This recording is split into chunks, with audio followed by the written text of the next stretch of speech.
Hello everyone, welcome to my channel. In today's video, I'm going to teach you how to use the zoom and pan tools in AutoCAD.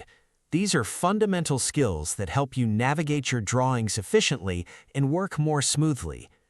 Let's start with panning. One of the easiest ways to move around your drawing is by using the mouse wheel.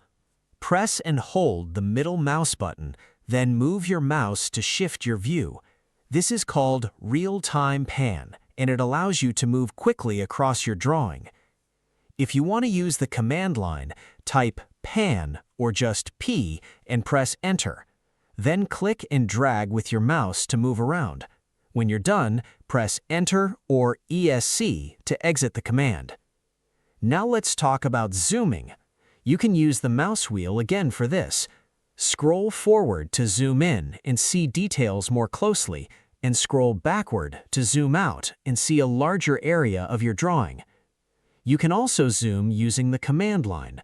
Type Zoom or Z and press Enter. From there, you can choose different options like zooming in to a selected area, viewing the entire drawing, or controlling the zoom level more precisely. Using these zoom and pan tools together helps you move around your workspace easily, focus on details, and handle large drawings more efficiently. Subscribe to my channel